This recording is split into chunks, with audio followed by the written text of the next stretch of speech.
bugün buyursa dostlarım ekendeşler. Sonun bizde keremet iş, жылыш болуп кетти. Allah razı olsun.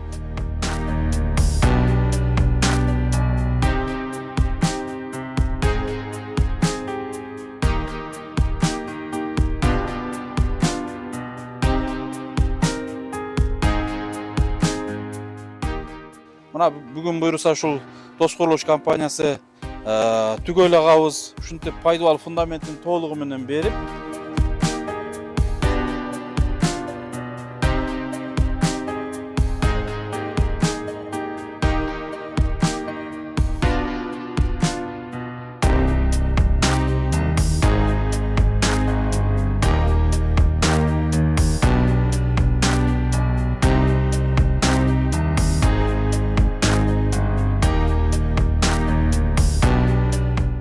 $4-5 saatte Kudayдын буйругу менен ушул пайдалуу фундамент бүтүп кетти. Рамазан айы чындыгында ушундай керемет айда туугандар, достор.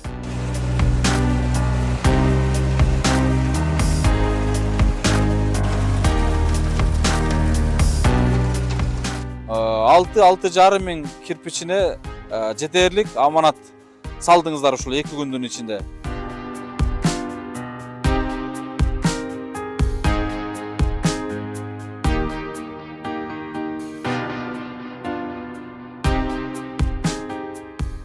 Ар бир көрүүчү болгон 10 эле сомдон бирден гана кирпич салым кошсоңуздар ушул иш кыйла алдыга жылып, иш бүтүп кетер эле.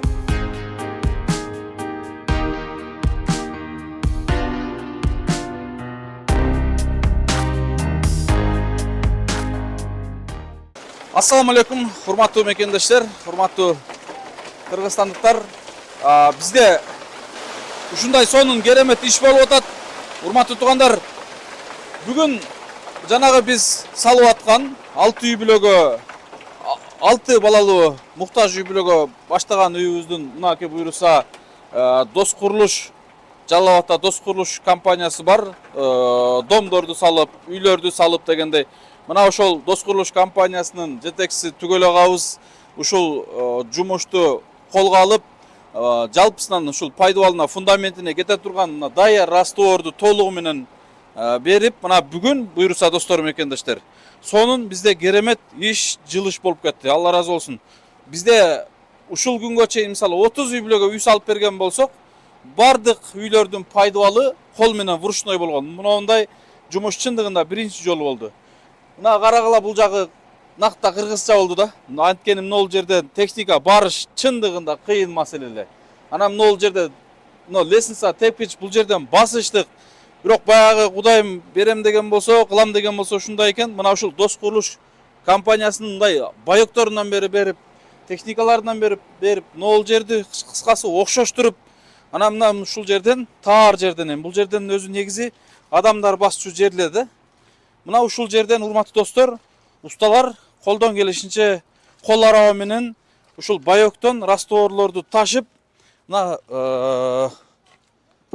пайдалуу азыр толугу менен Кудай кааласа бүтүп калган учур, урматтуу достор.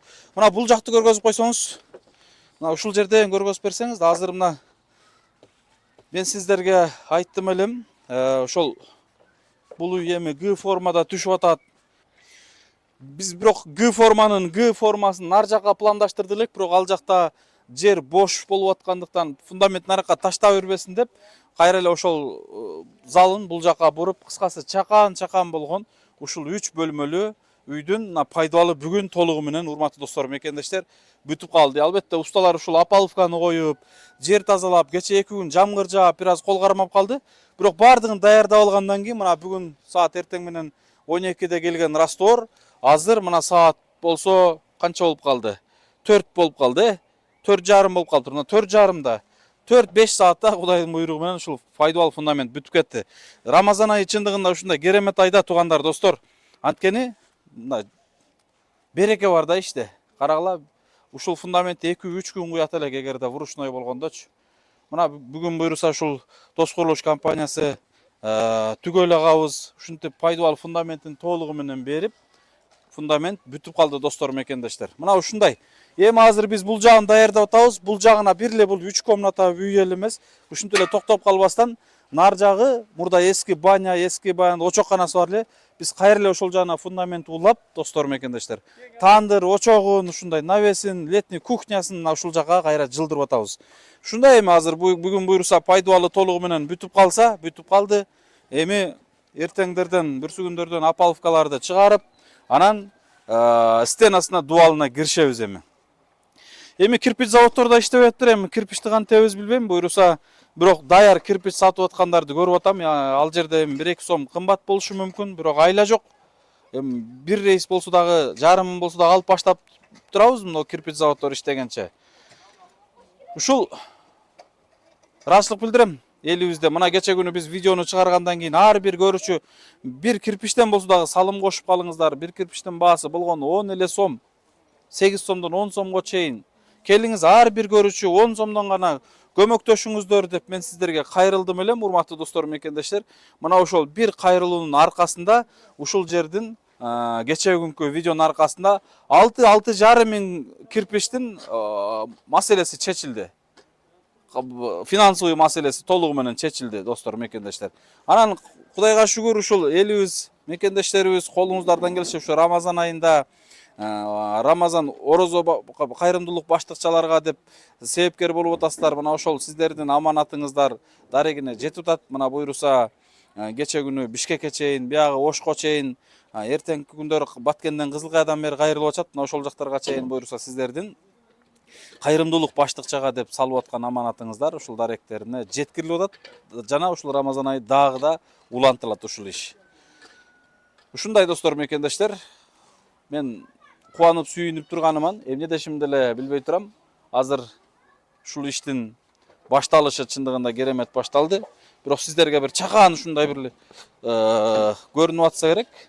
Бирок Кудайга шүгүр, мына карагыла, чакан болсо да ушул үй бүтүп калды. Ушул үй башталып, пайдубалы бүтүп калды.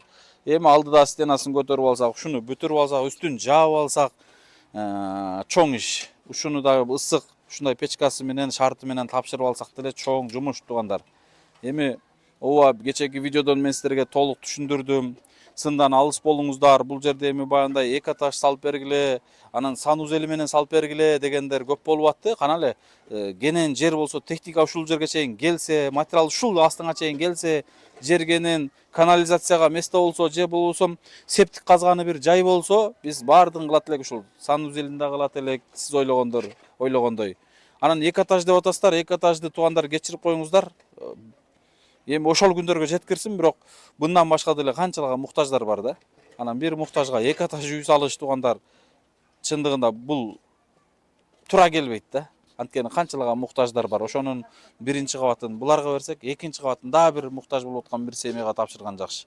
Ар бир сиздердин аманатыңыздарга болушунча сарамжалдуу иштетип, болушунча бир көбүрөөк иш жасалганга аракет кылып, болушунча ушул бир үнөмдөп, анан натыйжа жараткан аракет кылып атабыз. Сиздер ар бир бизге ишенип берип аткан аманатыңыздар мына моюнда, жоопкерчиликте, анын баарын жакшы билесиздер.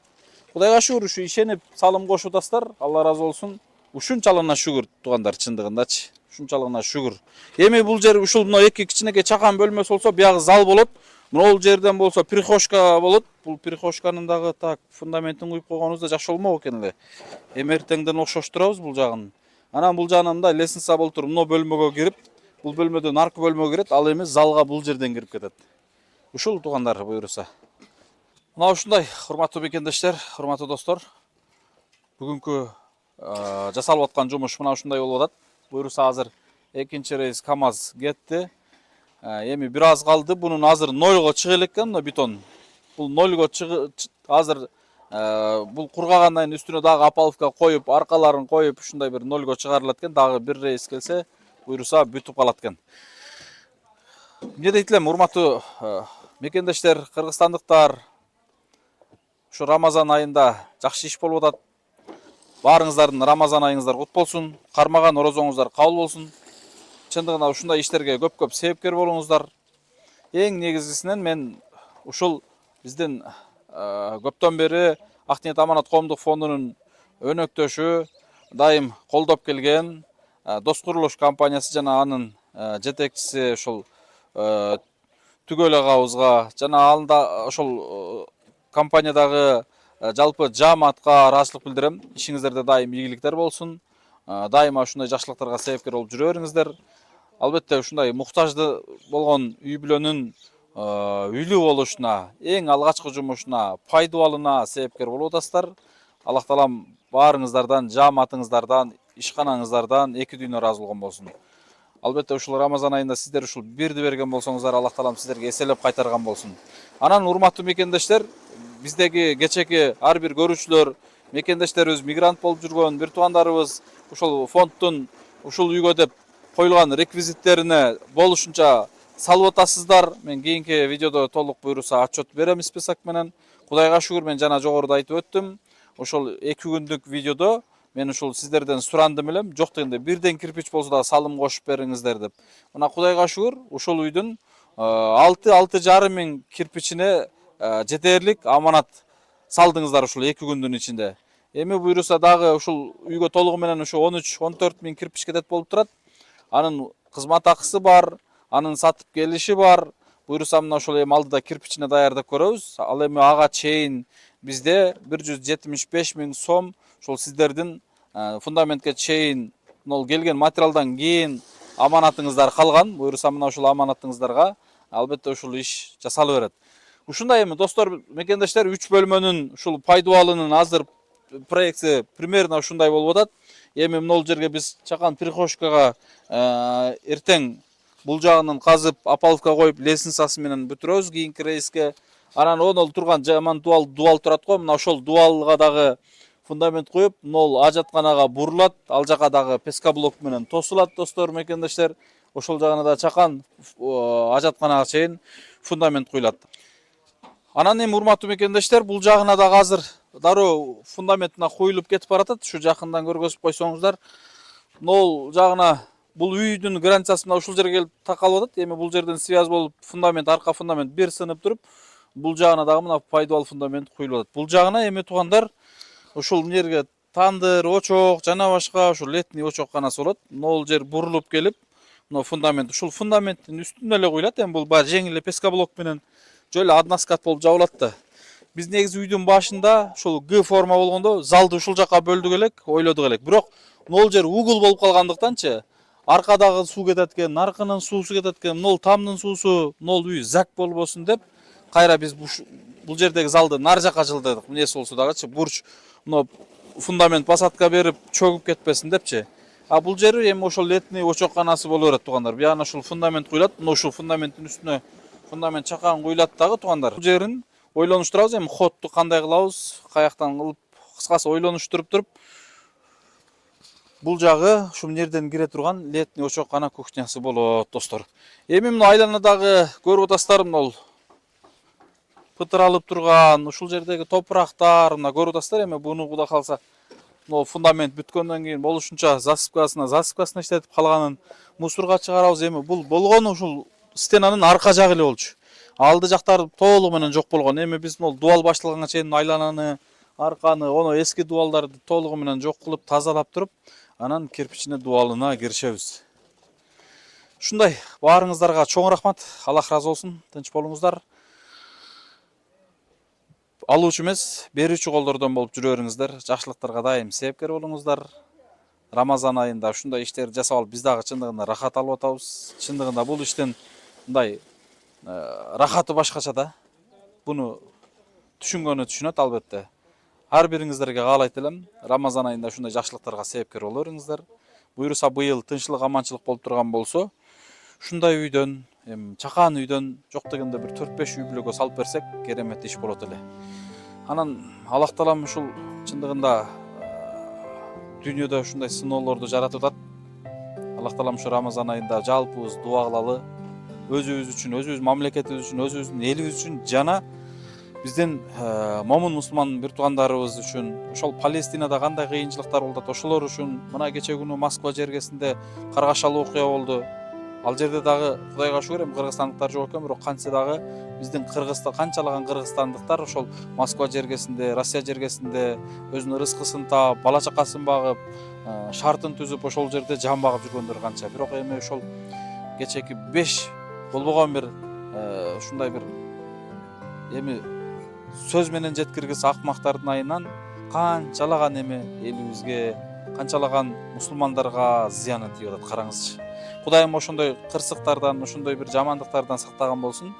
Эң негизи ушул заман тынч болсо, калганы боло берет туугандар буюрса. Ушул заманыбыз үчүн, мамлекет үчүн, өлкө үчүн, дүйнө үчүн, дүйнөнүн тынчтыгы үчүн көп-көп дуа кылайлы дейт элем. Тынч бололу достор, мекендештер. Видеону максимально таратыңыздар, сураныч. Видеого лайк басыңыздар, каналга катталыңыздар, видеону максимально таратып, жана ушул видеонун астындагы счетторго колдон келишинче мен дагы деле суранам, ушул бирден гана кирпич, ар бир көрүүчү болгон 10 эле сомдон бирден гана кирпич салым кошсоңуздар, ушул иш кыйла алдыга жылып, иш бүтүп кетер эле. Кайдыкер карабаңыздар. Мен ишенем, мындай иштердин дагы да сиздер менен биргеликте далайын жасайбыз иншалла. Аманчылык болуп турган болсо. Тынччылыкта көрүшкөнчө, ассаламу алейкум.